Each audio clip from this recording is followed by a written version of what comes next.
민수기는 원 제목은 광야에서라는 제목이라고 이야기 드렸습니다. 민수기는 이스라엘 백성들이 출애굽을 하고 난 다음에 광야에서 40년 동안 있었던 이야기를 적어놓은 이야기입니다. 민수기는 특별히 이제 모세오경에서 세 시기로 구분한다고 말씀드렸습니다.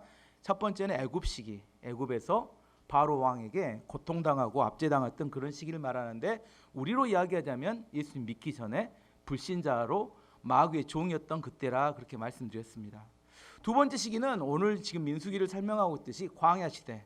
광야 시대는 출애굽하고 난 다음에 가나안 땅까지 들어가기 직전에 40년 동안 하나님께서 만나와 메추라기로 먹이시고 하나님의 특별한 방법으로, 기적 같은 방법으로 그들을 인도하셨으며 하나님의 백성이 되는 과정을 이야기하는 게 광야 시대, 그렇게 말씀드렸습니다. 그러고 난 다음에 이제 요단강을 건너서 가나안으로 들어가서 이 가나안 시대인데, 가나안은 젖과 꿀이 흐르는 땅으로, 그 땅은 하나님께서 이제 믿음으로 훈련된 이스라엘 백성들로 하여금 정복하게 하였고, 그곳에는 이제 정착하여서 집을 짓고 이제 농사를 지어서 풍족하게 살았던 그런 시대라 그렇게 이야기 드렸습니다. 일단은 오늘 지도를 한번 봐보고, 지난주에 설명했지만 지도 보여주세요. 그림.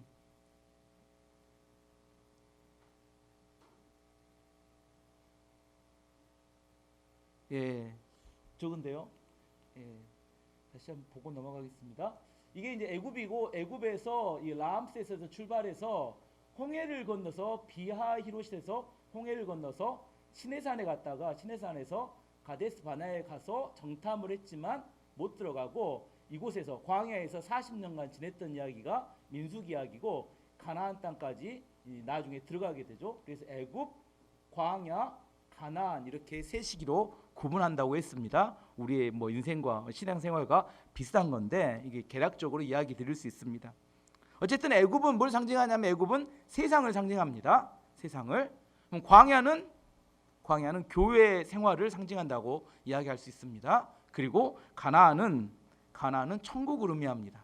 우리가 물론 죽으면 천국에 가서 영원히 살겠지만 이 땅에서도 천국을 경험하며 살 수 있습니다. 언제 천국을 경험하고 살까요? 이 땅에서 하나님의 통치가 있을 때 우리는 천국을 경험할 수 있습니다. 가정에서 천국이 될 때가 있고, 교회에서 천국이 될 때가 있고, 셀 공동체에서 천국이 될 때가 있습니다. 언제 천국이 되냐면 하나님의 통치가 있을 때 천국이 될 수 있습니다. 하지만 그 모든 공동체, 아까 교회, 가정, 셀이든지 그 안에 시기, 질투, 인간의 탐욕과 욕망이 있으면 그것도 천국이 아니라 지옥이 될 수 있습니다. 제가 거룩에 대해서 설명할 때 세속적인 것과 거룩한 것, 이걸 구분하기 전에 먼저 구분해야 되는 게 있다겠죠. 종교적인 것인가 일상적인 것인가를 구분해야 그것의 세속적인가 종교적인 거룩한 것인가 이걸 구분할 수 있다고 했습니다. 교회가 천국인가요?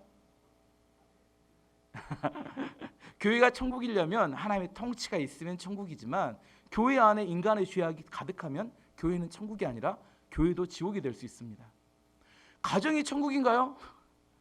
가정 안에 하나님의 통치가 임하면 가정이 천국이 될 수 있지만, 가정이 싸우고 시기하고 질투하고 거기에 악한 죄악이 가득하면 가정도 지옥이 될 수 있습니다. 아닌가요?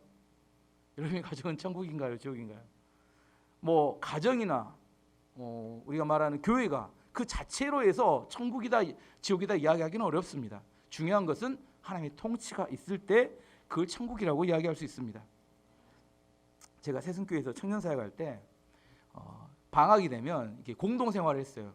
세순교회 이렇게 종탑에 가면 방이 있어요. 방이 보통 한 10몇 평 정도 되는데, 어쨌든 한 달이나 두 달 정도 청년들을 데리고 공동생활을 했었습니다. 공동생활을 하게 되면 주로 이제 새벽 기도하고, 애들 데리고 한 2-30명씩 데리고 했으니까 새벽 기도하고 성경 읽기 하고, 그다음에 또 모여서 또 여러 가지 영적인 기도하고 프로그램을 했습니다. 처음에 이제 모이게 되면 이게 찬양도 해주고 격려도 해주죠. 당신은 사랑받게 태어난 사람하고 이렇게 분위기 좋습니다. 처음에는 분위기가 좋아요. 근데 이게 길어지잖아요. 점점점 공동생활이 불편해집니다. 나중에 어떻게 되냐면 냉장고에다가 음식이 있는데 다 이름 써놓습니다. 왜 이름을 썼을까요? 어떤 놈이 묵어본 거야 내 것을. 그게 나중에 뭐예요? 처음에는 당신은 사랑받기 위해 태어난 사람이 이렇게 가지만 나중에는 이름을 쓰지 않으면 화가 나. 말은 못하죠. 사람이 제일 치사한 것이 먹을 것 같고 이렇게 차별하거나 이렇게. 근데 어떤 놈이 나 묵어버리면 이렇게 열받죠. 내가 특별히 놔뒀는데. 이제 그렇게 될 수 있습니다. 어쨌든 공동생활이라는 게 쉽지 않아요. 공동생활의 목적이 있습니다. 지금 이스라엘 백성들이 광야에서 공동생활을 하게 되는데 우리 가정에서도 공동생활을 하잖아요. 공동생활을 하게 될 때 우리가 공동체 생활을 이렇게 청년들 모아놓고 하는 것은 두 가지 목적 때문에 합니다. 첫 번째는 아까 말했던 것처럼 말씀과 기도로 영적인 훈련을 시키기 위해서 하는 게 첫 번째 목적이지만 두 번째 목적은 그 사람들 공동체 훈련하는 사람들 안에 있는 죄악과 상처와 이기심과 그 안 좋은 것들을 드러내기 위해서 공동생활을 합니다. 막 이게 안에서 갈등하고 싸우면 공동생활이 실패한 거냐? 그렇지는 않다는 겁니다. 그 공동생활을 하면서 그 안에 있는 상처와 아픔들이 드러나야지만이 치료가 가능하기 때문입니다.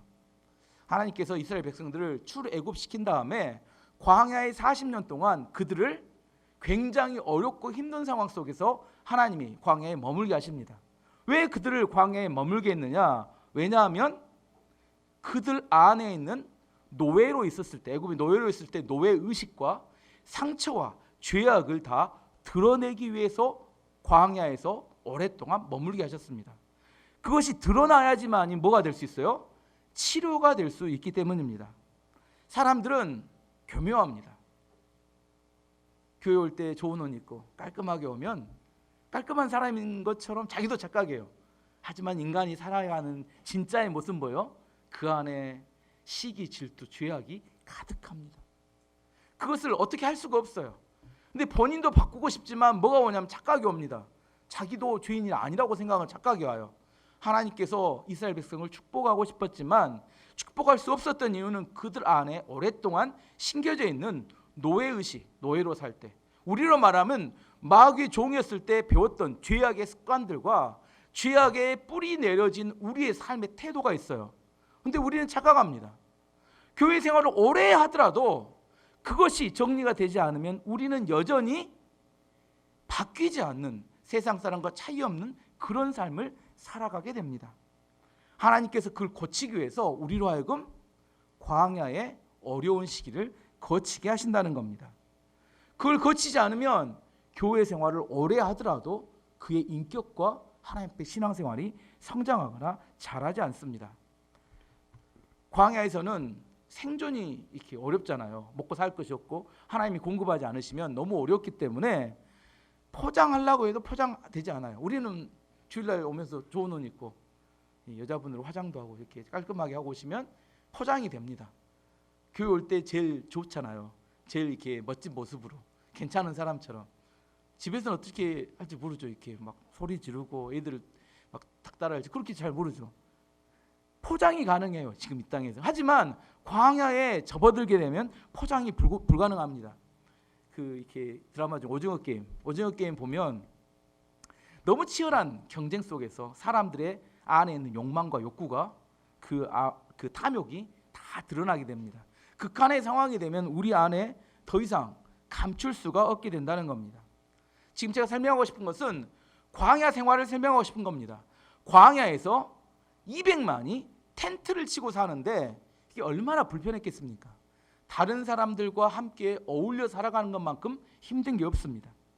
나하고 마음이 안 맞는 사람이 반드시 있어요.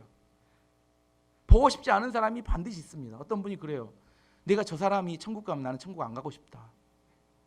우리가 이 땅을 살다 보면 정말 그 사람은 꼭 안 만나고 싶은 사람이 있는데 또 교회 다녀요. 그 사람이. 그럼 어떻게? 그 사람을 천국에 본다면 그게 천국일까?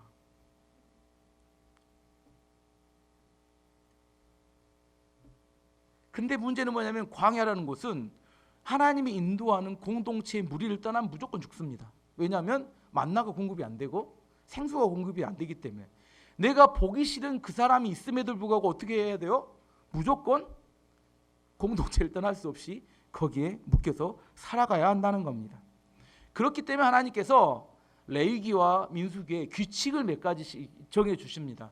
규칙을, 공동 생활을 하는 데 있어서 필요한 규칙. 오늘 본문에도 민수기 5장에도 세 가지 중요한 규칙이 나옵니다. 첫 번째는 부정한 질병에 걸린 사람들은 격리해라. 이게 첫 번째 규칙이고, 두 번째는 다른 사람이 잘못을 저질렀을 때는 사과와 고백과 함께 20% 정도 되는 추가 배상금을 물어라. 두 번째 이야기고, 세 번째는 아내가 외도했다는 의심이 들었을 때 그걸 방치하지 말고 제사장 앞에 가서 반드시 의심의 문제는 해결해야 된다. 이게 세 가지 제가 오늘 설명할 주제인데, 어쨌든 갈등이 생겨요. 공동생활을 하다 보면 반드시 갈등이 생깁니다.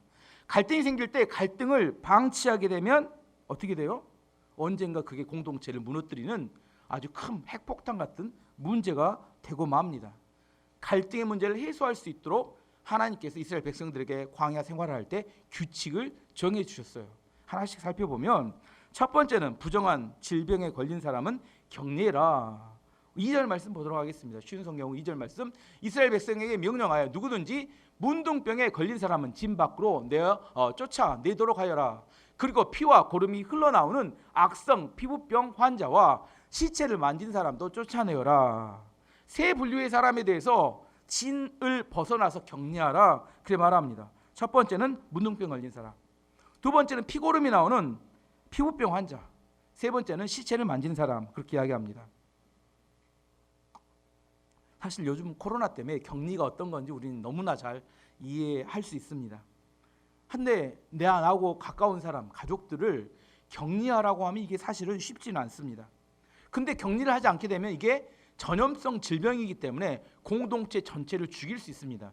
문둥병을 예를 들면 나병균이 있어요. 나병균은 굉장히 지독한 균입니다. 나병균은 결핵균하고 친구예요. 결핵이 굉장히 지독하듯이 나병균은 정말로 웬만해서는 잘 고쳐지지 않는 세균 중에 하나입니다. 근데 나병은 주로 어디를 공격하냐면 신경을 공격해요. 신경을 공격해서 감각을 없도록 하거나 운동을 못하게 만듭니다. 그래서 문둥병 환자들은 감각이 없으니까 손가락이 시기가 지나면 하나씩 떨어져 나갑니다. 손가락, 발가락, 그다음에 코, 점점점 몸에 있는 일부가 몸에 떨어져 나가요. 근데도 뭘 모르냐면 통증을 느끼지 못하기 때문에 그것을 떨어져 나간지도 모른 채 몸에서 떨어져 나가버리고 맙니다. 근데 이게 뭔 문제냐면 전염병입니다. 결핵이 전염병이듯이 문둥병도 전염병이기 때문에 격리를 꼭 해야 합니다.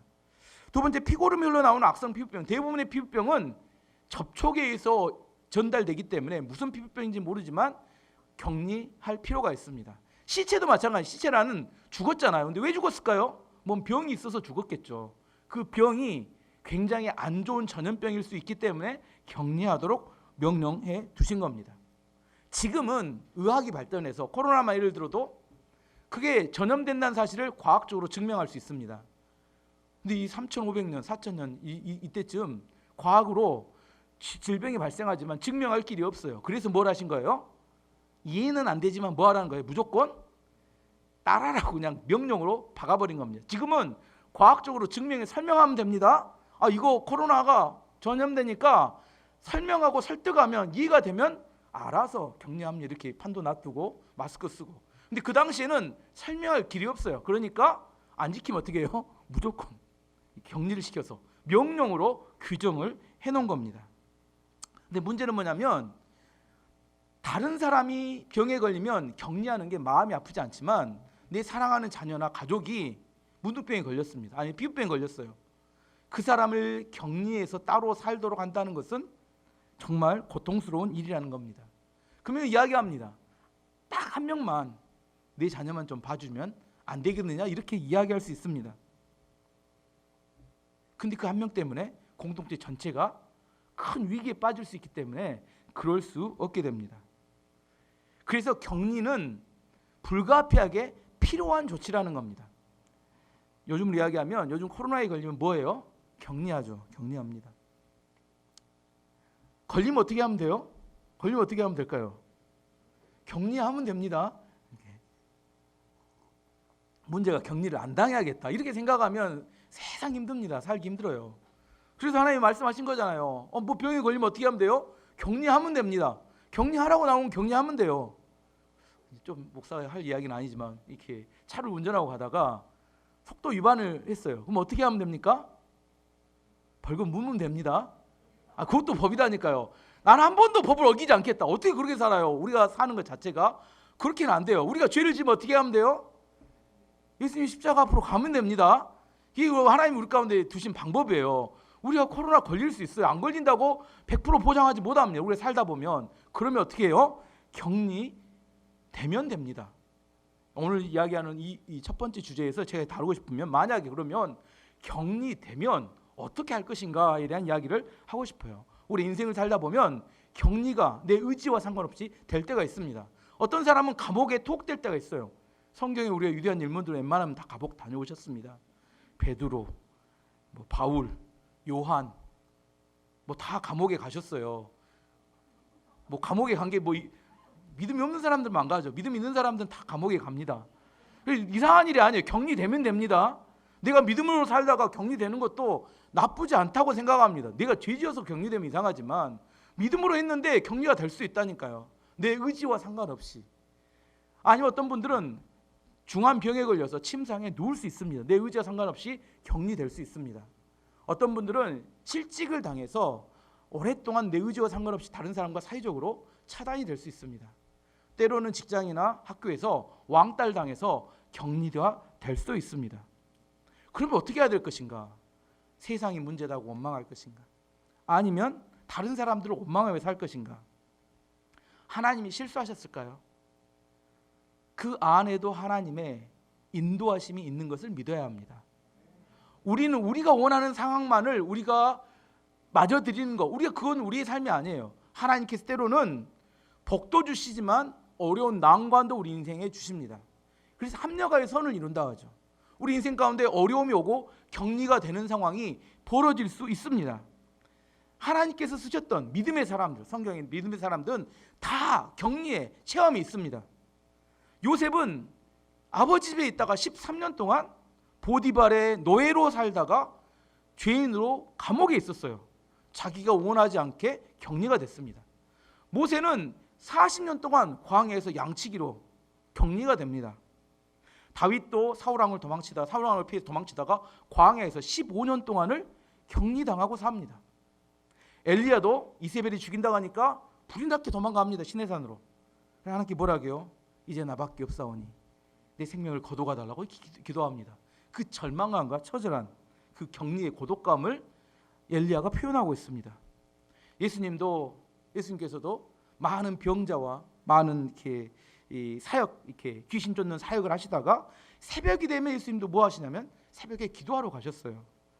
홀로.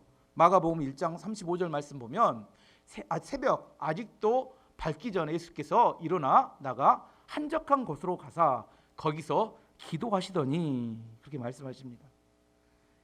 스스로 격리하신 거죠. 격리당한 게 아니라 예수님이 스스로 가셔서 기도하십니다. 격리되셨습니다.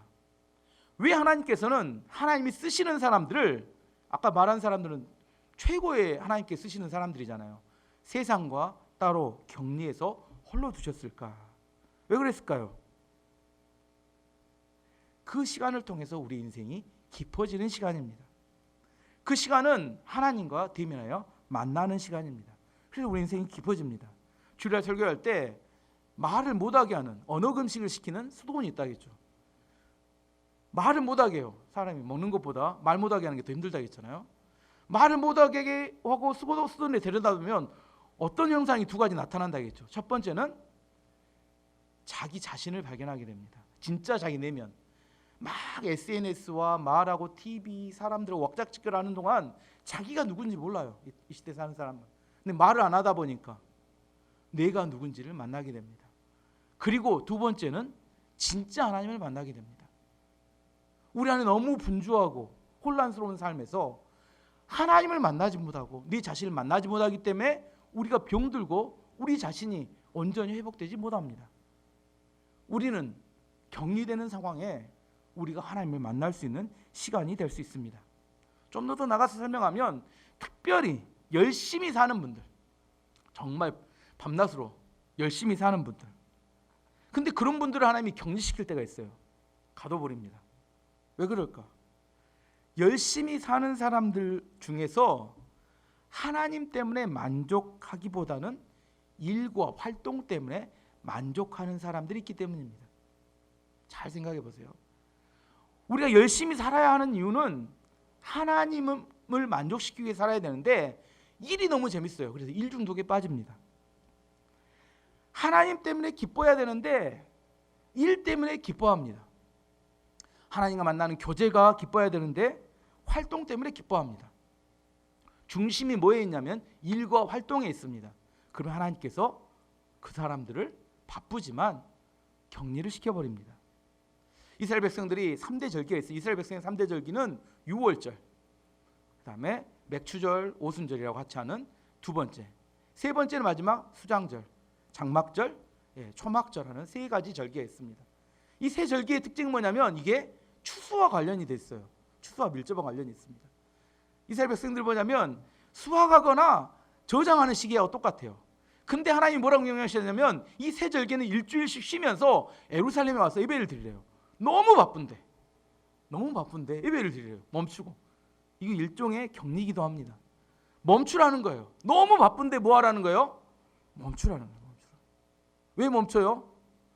지금 곡식을 열매 맺어서 공급하는 분이 누군지를 다시 기억하라는 겁니다. 내가 열심히 일했기 때문에 열매가 맺히는 걸까요? 아니면 하나님이나 우리에게 곡식을 주시는 걸까요? 너무 바쁜데 일주일 쉬는 거 쉽지 않습니다. 여러분 일주일 쉬는 것이 근데 1년에 3주를 쉬었어요. 3번 절기에 멈춰서서 그 절기를 지켜야 했습니다. 이게 얼마나 쉽지 않았겠어요. 근데 그 절기를 쉬도록 하는 이유는 뭐냐면 누가 진짜 공급자인지를 생각하라는 겁니다. 하나님께서 어떤 이유든지 격리하시면 그때 어떻게 해야 될까요? 하나님이 우리를 격리시키는 이유가 뭘까요? 하나님을 바라보라는 겁니다. 하나님 바라보라. 하나님을 마음의 중심에 두어야 한다는 겁니다. 하나님이 때로 우리 가운데 우리가 원하지 않지만 격리될 수 있는 상황이 옵니다. 그러면 어떻게 하면 돼요? 그때는 하나님께서 모든 걸 멈추고 하나님께 집중하라고 격리시킨 시간이라는 사실을 알아야 합니다. 근데 하나님이 격리시켰어요. 근데 걱정, 근심, 또 두려움에 막 사람들은 전화하고 분주하고 아무튼 뭐가 바빠요. 그럼 어떻게 될까요? 격리 기간이 연장이 됩니다. 누가 그랬어요? 이스라엘 백성들이 광야에서 2년 만에 가나안 땅 들어갈 수 있었는데 그들이 하나님께 집중하지 않고 그 땅에 있는 거인 족속과 그 땅에 있는 성들에 집중하다가 격리 기간이 40년으로 연장돼 버렸잖아요. 마찬가지면 우리에게도 마찬가지입니다. 하나님 우리를 격리하실 때 다시 한번 하나님께 집중하라고 격리하는 시간이라는 겁니다. 어쨌든 격리는 공동체의 유익을 위해서 필요한 조치입니다. 필요 없다고 생각하면 안 됩니다. 뭐 좀 더 확장해서 설명하면 하나님이 왜 지금 한국 교회가 예배를 드리지 못하도록 지금도 온라인으로 들고 계신 분들 계시잖아요. 다 모일 수 없도록 하셨을까? 많이 생각해 봐야 합니다. 격리하는 사람들만 나쁘다고 이야기할 게 아니라 지금 주제가 뭐예요? 하나님이 격리하셨을 때 우리가 어떻게 해야 될 것인가? 하나님께 집중해야 합니다. 말씀과 기도로 우리 자신을 돌아보며 왜 하나님이 지금 예배를 드릴 수 없도록 우리를 자꾸 힘들고 어려운 상황 가운데 두시는 것을 생각해 봐야 한다는 겁니다.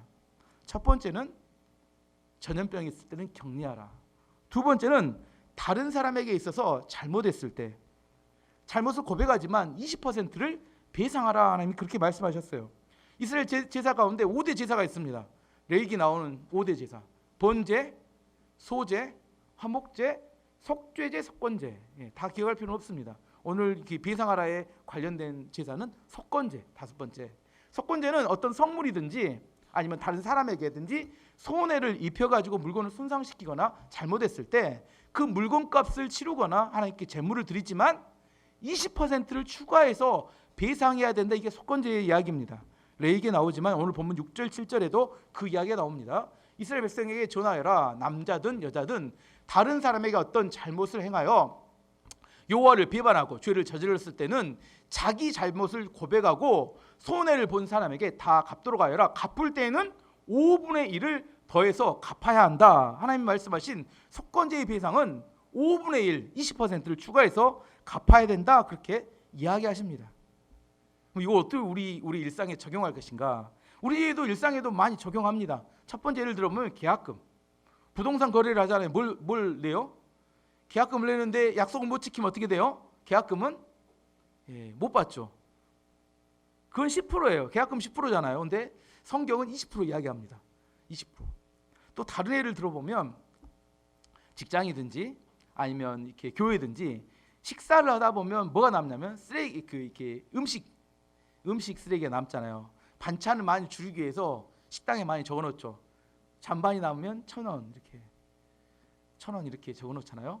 큰 교회에서 음식 쓰레기가 많이 남아서 그 목사님이 이야기했대요. 혹시 뭐 1,000원 적어놓는다고 얼마나 효과가 있겠어. 근데 1,000원 적는 순간부터 잔반이 거의 안 남더라는 겁니다. 사람이 뭐에 민감해요? 1,000원에 충격받으셨대요. 사람이 세상에 1,000원에 그렇게 이렇게 막 깨끗이 먹어버릴까? 어떤 사람 핥아서 먹었다는 이야기도 하시는데 그 하나도 안 남게 하기 위해서. 사람 뭐에 민감해요? 돈에 민감하다니까. 1,000원을 안 내기 위해서 안 내려고 한 게 아니죠. 1,000원을 안 내기 위해서 찬반이 남지 않더래요. 그래서 뭐예요? 석권제의 규정은 사람의 행동을 바꾸기 위한 규정이라는 겁니다. 돈으로 배상하라 했더니 행동이 바뀌다라는 거예요. 우리가 말로만 하면 행동이 안 바뀐다니까요. 말로만 하면 그 태도가 안 바뀌는데 그 돈 1,000원에 사람들이 먹는, 내가 먹을 만큼만 가져오고 남기지 않고 다 먹는 태도가 바뀌더라는 겁니다. 또 다르게 속건제 배상에 대한 적용을 해보면 연애하는 커플이 있습니다. 연애하는 커플이에요. 결혼한 거 아닙니다. 스킨십이 넘지 않아야 선이 있잖아요. 어떻게 하면 돼요? 손 잡으면 5만 원, 더 넘으면 10만 원, 더 넘으면 20만 원. 돈이 아까워서 규정을 지킬 수 있습니다. 야동을 보면 5만 원. 교회가 부자 되겠죠. 돈으로 우리의 태도를 바꿀 수 있다니까요. 인간은 죄인이에요. 제가 볼 때 인간 죄인입니다. 너도 나도 다 죄인이에요. 인간은 뭐 이렇게 뭐 고상하고 뭐 그래서 말로만 해도 얼마든지 고쳐질 수 있다. 제가 해보니까 절대 안 됩니다. 그래서 하나님께서 성경의 지혜로 속건제라는 20% 배상을 정해 두셨다니까요. 이걸 교회에 어떻게 적용해 볼까 저도 생각해 봤더니 예배에 지각하면 10,000원. 아, 좋아. 교회 부자 되겠어. 모임에 지각하면 10,000원. 돈의 규정을 지어놓으면 늦지 않습니다. 사람이 간사하다니까요. 1,000원에 그 많은 사람들 다 밥을 핥아 먹었다니까요. 하나님께서 왜 속건제의 배상을 정해두셨는지 이해하시겠죠. 우리의 실제적인 삶에서 행동이 바뀌어야 합니다. 행동이 바뀌어야 되는데 그냥 말로는 잘 안 바뀌니까 뭐예요? 돈의 규정으로 하나님께서 우리의 태도를, 수준이 높으면 좋은데 인간은 딱 어떤 수준이에요? 1,000원 수준이라는 사실을 아셔야 합니다. 우리가 얼마 10,000원짜리 100,000원짜리 저는 이야기하지 않습니다. 우리는 수준이 어디예요? 또 대답하기 싫으시네. 고상한 척. 그러지 마세요. 1,000원이면 다 바뀔 수 있습니다. 좀 힘들다 하면 더 많이 규정을 지어놓으면 우리의 삶의 태도 바뀔 수 있다니까요. 두 번째 이야기는 속건제의 배상에 대한 이야기였습니다. 세 번째는 아내의 외도에 대한 의심에 관한 문제입니다. 부부관계에 대한 이야기예요. 부부관계를 다룰 때 성경은 두 가지 측면을 다룹니다. 첫 번째는 간음의 문제, 외도라는 간음의 문제. 두 번째는 외도를 한 게 아닌데 의심하는 문제. 성경에서 간음의 문제는 어떻게 다루냐면 간음은 가차 없습니다. 레위기 20장 10절 말씀에 간음에 대해서 이렇게 처리하도록 이야기했습니다. 남자가 이웃 사람의 아내와 함께 잠을 자서 간음죄를 지었으면 그 두 사람을 다 죽여라. 그냥 끝입니다. 둘 다 어떻게 데려다 어떻게 해요? 죽이면 됩니다. 이게 구약의 규칙이었어요. 근데 문제는 뭐냐면 둘 다 가늠한 남자 여자가 죽이면 되는데 이게 그때 당시는 지금은 CCTV 있잖아요. 카메라도 있고 뭔가 물증을 잡을 만한 증거가 많습니다. 외도를 해도. 근데 그때 당시는 외도를 하면 현장범이 아닌 경우는 잡기가 매우 어렵습니다. 심증은 있으나 뭐가 없다고요? 물증이 정말 잡기가 어려워요. 왜냐하면 두 사이에 은밀한 일이기 때문에 아니라고 떨어버리면 절대 잡을 수 없어요. 그래서 발생하는 게 뭐냐면 부부 사이에 의심이 발생하는 겁니다. 물론 저질렀을 때 그것에 대해서 의심도 가지만 절대 저지르지 않았어요. 그런 일이 없었습니다. 그럼에도 불구하고 의심을 하게 됐을 때 이걸 어떻게 처리할 것인가에 대한 이야기를 오늘 본문에 하고 있습니다. 제가 새순교회에서 청년 사역할 때 있었던 일입니다. 어떤 형제가 어떤 자매하고 이렇게 교제를 했어요. 처음에 사이좋게 지냈는데 그 자매가 좀 이렇게 앞에 이렇게 춤추는 이렇게 댄싱 팀이었고 좀 화려한 이렇게 자매였습니다. 근데 그 형제가 매일 밤 그 자매 집 앞에 가서 감시를 거예요. 그 자매가 다른 남자와 뭐 무슨 관계가 있다고 계속 추궁을 해요. 너무너무 힘들어했는데, 근데 그 형제가 저에게 와서 상담을 하더라고요. 그래서 처음에 이야기를 쭉 들어봤더니 그 형제가 다 맞는 것 같아. 그래서 네가 맞고 그 자매가 문제가 있겠다 이렇게 생각을 했습니다. 결국은 그 두 사람의 관계가 어려워져서 깨어지게 됐어요. 그러면서 좀 시간이 지나니까 그 형제가 다른 자매하고 교제하며 사귀기 시작했습니다. 근데 이번에 똑같은 문제로 와서 저에게 상담을 하는 거야. 어떤 자매의 집을 감시하고 전화를 감시하고 과거의 행실에 어떤 안 좋은 점이 있었다는 이야기를 저한테 계속해요. 그때 알았습니다. 너는 의심의 병이 있는 거구나. 그 자매들이 문제가 아니라 걔 안에 의심의 병이 있구나. 나중에 다시 조사를 해봤더니 물어봤더니 과거에 전에 사귀었던 자매가 있었는데 그 자매가 자기를 배신하고 떠나갔던 상처가 있는 이후로는 그 다음에 사귀는 사람들은 다 그럴 거라고 추정을 하고 계속 그렇게 추궁하고 의심하는 겁니다. 의심의 병은 간음 죄만큼 무섭고 다루기 어렵습니다. 요즘 이야기는 그걸 뭐냐, 의처증, 의부증이라고 하죠. 의처증, 의부증이 한번 생기면 이거 쉽게 안 고쳐집니다. 정신과에서도 의처증, 의부증은 정말 안 고쳐지는 질병 중에 하나입니다. 의심을 해요. 의심을 하면 뭐 해주면 돼요? 설명하고 알리바이를 이렇게 알려주잖아요. 그럼 뭐라고 하는지 아세요? 다 알려주면 나를 속이려고 완전 범죄를 했다는 거예요. 절대 안 받아들입니다. 무지무지 어렵습니다. 의심병이 생기면 이게 고쳐지기가 어려워요. 셰익스피어가 썼던 소설 중에 겨울 이야기라는 소설이 있습니다. 시칠리아의 왕이었던 레온티진이라는 왕이 있고 보헤미아의 왕인 폴릭세네스라는 왕이 있어요. 이 두 사람은 어려서 친구였어요. 그리고 나중에 커가지고 둘 다 하나는 시칠리아의 왕이 되고 하나는 보헤미아의 왕이 됩니다. 근데 폴릭세네스가 이 보헤미아 왕이 시칠리아에 놀러 와요. 그래서 몇 달 동안 놀다가 이제 가려고 하니까 자기도 나라를 있으니 가려고 하는데 이 레온티안이 잡습니다. 좀 더 놀다 가라고. 근데 이제 가야 된다고 거절을 해요. 그러니까 레온티안이 누구에게 부탁을 하냐면 자기 아내에게 부탁합니다. 제발 가서 부탁해서 좀 잡아달라. 그래서 폴릭세네스에게 가서 아내가 부탁을 하니까 알았다고 머물기로 합니다. 그때부터 문제가 생겼어요. 왜 내가 부탁했는데 거절하고 내 아내가 부탁하니까 들어줬어? 의심병이 생기기 시작했어요. 나중에 너무너무 질투심에 그게 달해가지고 자기 신하를 시켜서 폴릭세네스 그 왕을 독살하도록 만듭니다. 독살하려고 가는 신하가 이건 말이 안 되니까 그냥 도망가도록 도와줍니다. 그러면서 그 왕은 도망가 버렸고 왕비는 감옥에 가둬버려요. 감옥에 갇혀있는 사이에 딸을 하나 낳습니다. 딸 이름은 페르디타인데 딸을 낳아요. 근데 이 왕 레온티안이 이 아이는 내 아이가 아니라 폴릭세네스의 아이다고 생각해서 이 아이를 들판으로 내보내서 거기서 죽게 만들라고 명령을 합니다. 또 신하는 이거 말이 안 되니까 또 살려줍니다. 그러고 나서 16년이 굴고 나서 이제 이렇게 아내 원래 그 왕비하고 자기 사이에 아들이 있었는데 아들이 엄마가 감옥에 있는 사이에 혼자 시름시름 앓다 죽어버려요. 그리고 아내도 그것 때문에 충격받아 죽었다는 이야기를 듣습니다. 실제는 죽진 않았지만 어떻게 된 거예요? 레온티아는 친구를 잃어버리고 아내도 잃어버리고 아들도 잃어버리고 딸도 잃어버리고 완전 혼자 돼가지고 나중에 후회합니다. 내 질투심과 내 망상이 모든 걸 다 깨버렸다. 그리고 회개합니다.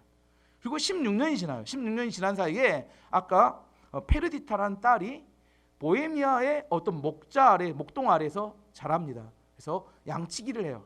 근데 그 아까 말한 폴릭세네스의 아들이 있는데 그 프로리제의 아들이 있는데 그 왕자와 또 눈이 맞아요. 소설입니다. 진짜가 아니라 어떻게 또 양치기 소설이에요. 셰익스피어의 소설이다니까요. 눈이 맞아서 연애를 합니다. 근데 폴릭세네스는 어떻게 양치기 그 하찮은 평민과 연애를 하고 화가 났어요. 그러니까 페르디타가 이렇게 시칠리아로 도망갑니다. 시칠리아 도망가서 우여곡절 끝에 아버지는 레온티안과 재회를 하고 화해를 하고 용서하고 죽었다고 생각했던 아내도 돌아와서 다시 화해하고 나중에 그 왕자와 결혼해서 이야기가 끝납니다. 중요한 건 뭐냐면 이 모든 비극의 시작이 여기서 시작돼요. 의심. 결국은 살인죄까지 가게 되고 그 모든 것 관계를 다 깨버리는 이유가 의심에서 시작된다는 겁니다. 지금 성경에서 의심의 소재에 대한 이야기를 하는 겁니다. 곡물을 가져와서 하나님께 맡기는 의심의 소재를 이야기하는데 이게 얼마나 중요한 문제인지 모른다는 거예요. 의심의 문제를 방치하게 되면 살인에 이르고 모든 관계가 다 깨질 수 있는 이유가 됩니다. 오늘 14절에 17절 말씀을 읽어보면 그런데 남편이 질투하는 마음 때문에 아내가 죄를 지었건 죄를 짓지 않았건 자기 아내를 의심한다고 하면 남편은 아내를 데리고 제사장에게 가거라. 그때 남편은 아내를 위해 바칠 제물도 가져가거라. 제사장에게 가져가야 할 제물은 보릿가루 10분의 1 에바이다. 이 제물에는 기름을 붓거나 향을 얹지 마라. 이것은 질투 때문에 바치는 곡물 제물이며 아내에게 죄가 있는지를 밝혀주는 곡물 제물이다. 제사장은 여자를 가까이 오게 해서 여호와 앞에 세워라. 제사장은 거룩한 물을 오직 그릇에 담아다가 성막의 바닥에 있는 흙을 그 물에 타라. 좀 더 설명해 보면 이런 겁니다. 곡물을 가지고 여자가 이제 의심을 받은 여자가 제사장 앞으로 갑니다. 그럼 제사장은 깨끗한 물, 성수를 가져다가 거기서 성막 안에 있는 흙을 타요. 이게 그게 뭐냐면 저주를 내리게 하는 물입니다. 그리고 그 여자에게 맹세하게 합니다. 그게 19절에서 21절까지 나옵니다. 19절 21절 보면 19절에서 21절입니다. 제사장은 여자에게 맹세를 시키고 여자에게 이렇게 물어보아라. 그대는 다른 남자와 동침하는 일이 없는가? 그대는 남편을 비방하여 몸을 더럽힌 일이 없는가? 만약 그런 일이 없다면 저주를 내리는 이 물이 결코 그대를 해치지 못할 것이다.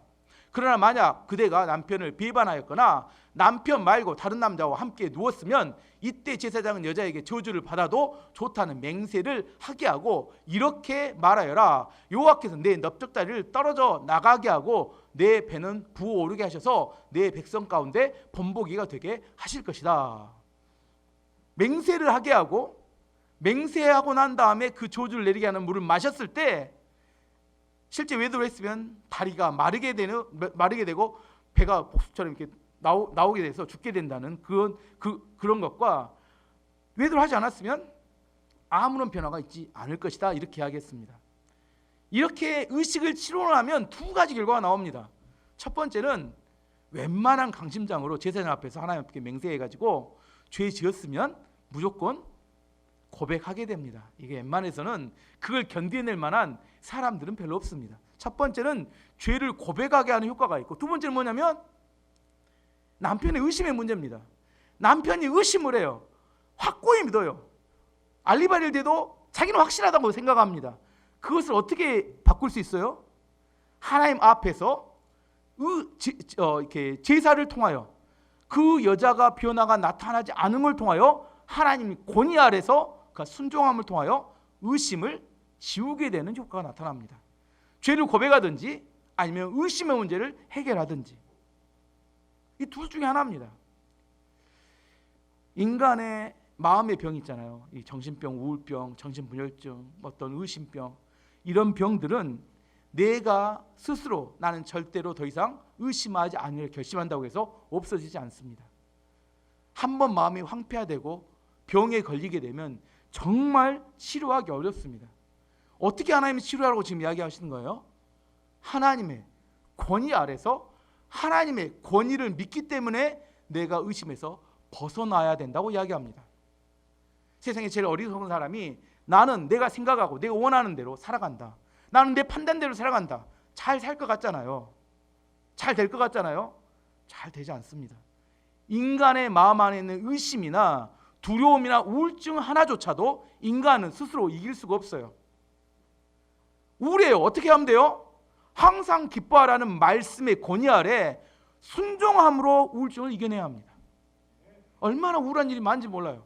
우울증 환자들이 얼마나 많은지 모릅니다. 자기 힘으로 이기지 못합니다. 여러분 스스로 이길 수 있을 것 같아요? 어떤 사람 이야기합니다. 내 주먹을 믿어라. 내 생각을 믿고 자기가 판단하는 대로 산다고 합니다. 실제로는 무너지고 맙니다. 자기 스스로 자기를 지킬 수 없습니다. 우리가 하나님 앞에서 우리가 행복하게 사는 방법은 양이 목자를 따라가듯이 하나님의 권위 아래 우리가 머물러 있을 때 우리는 진정한 행복과 정말 평안과 안식을 누릴 수 있는 겁니다. 의심의 병이 생겼어요. 의심의 병이 뭐래요? 살인을 일으키고 가정을 깨뜨리고 모든 것을 다 무너뜨릴 수 있습니다. 이겨내야 합니다. 의심의 병을. 어떻게 이겨요? 인간의 힘과 방법으로는 이길 길이 없습니다. 왜 제사장 앞에 가서 이런 의식을 하느냐? 하나님의 권위 아래 내가 순종함을 통하여 의심의 병을 이해한다는 것을 이야기하고 있는 겁니다. 우리의 인생을 살아갈 때 이걸 처리하는 방법을 통해서 알 수 있듯이 우리는 스스로 살 수 없는 존재입니다. 나는 내가 스스로 판단하고 생각한 대로 살아간다. 그 사람처럼 어리석은 사람이 없어요. 우리가 결심한다. 1월이죠. 작심삼일. 벌써 몇 번 돌렸어도 많이 돌렸는데 되던가요? 제일 많이 결단하는 게 다이어트다며. 저도 잘 안 됩니다. 다이어트 잘 안 돼요. 운동 또 많이 젊은이들은 영어 공부 이렇게 우리 교회 같으면 성경 1도, 2도 벌써 놓치고 그런 사람 많은데 안 돼요. 내 스스로 하면 안 됩니다. 그래서 우리에게 하나님께서 누굴 보내주셨어요? 성령을 보내주셨습니다. 우리가 성령을 의지하고 성령이 우리 이끌어 가시도록 우리를 맡겨드리는 게 중요합니다. 내 힘으로 살아가는 게 아니라 우리 안에 있는 더 높은 권위에 우리 삶을 맡기고 순종하고 따라가는 것이 불완전한 인간의 잘 사는 방법이라는 겁니다. 오늘 또 이 의심의 소재를 통해 우리가 많은 지혜를 얻기를 원합니다. 말씀의 결론을 맺도록 하겠습니다. 우리가 삶을 살다 세 가지나 하겠죠. 오늘 삶을 살다 공동체 생활하기 위해서 격리될 때가 있어요. 격리 당하게 될 때 어떻게 하면 돼요? 격리되면 됩니다. 그때는 누굴 만나는 시간이에요? 하나님 만나는 시간입니다. 지금처럼 코로나가 창궐할 때는 누구를 집중적으로 만나시면 돼요? 하나님 만나시면 되고.